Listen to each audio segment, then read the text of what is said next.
Nausog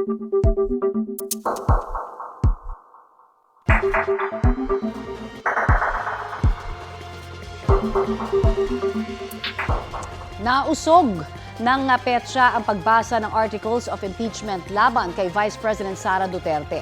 Mula June 2 ay gagawin na yan sa June 11. Tuloy-tuloy naman ang paghahanda ng Senado para sa gagamiting venue ng impeachment trial. Balitang hatid ni Maki Pulido.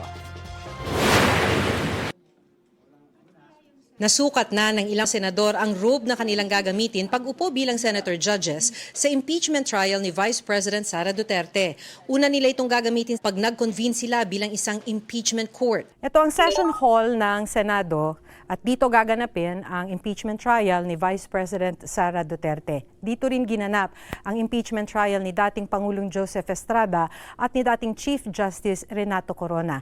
Dito sa floor, pwesto, of course, ang senator judges, pati ng prosecution panel at ang depensa. Bukas naman ang gallery para sa media, pati sa publiko na gustong manood ng impeachment trial. So, itong setup na to ay para sa regular session ng Senado. So, babaguhin pa nila ang pwesto ng mga silya, pero sa pwestong ito raw, ilalagay ang witness stand na ginamit nung impeachment ni dating Pangulong Estrada at ngayon gagamitin muli para sa impeachment ni Vice President Duterte.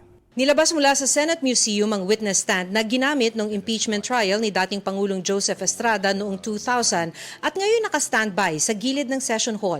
Ngayong 19th Congress magko-convene bilang impeachment court ang Senado. Pero sabi ni Senator-elect Tito Soto, may tanong pa kung maaari bang itawid ang impeachment mula 19th to 20th Congress.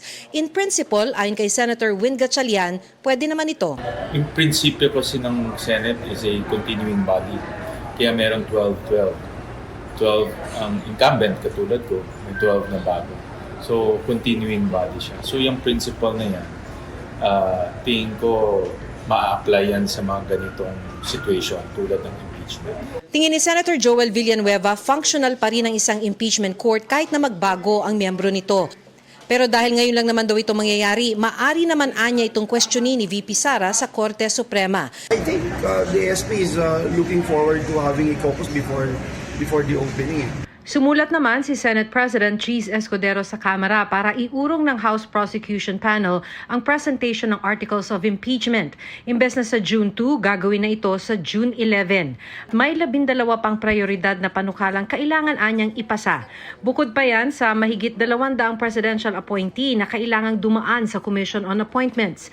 Kinumpirma naman ng Kamara na natanggap nila ang liham. Ang presentasyon ng Articles of Impeachment ang unang hakbang para simula ng impeachment proceedings sa Senado. Kaya ayon kay Senate Secretary Renato Bantug, dahil mauurong ang presentasyon ng Articles of Impeachment, mauurong din ang pagkukonvene ng impeachment court na dapat sanay sa June 3. Maki Pulido nagbabalita para sa GMA Integrated News.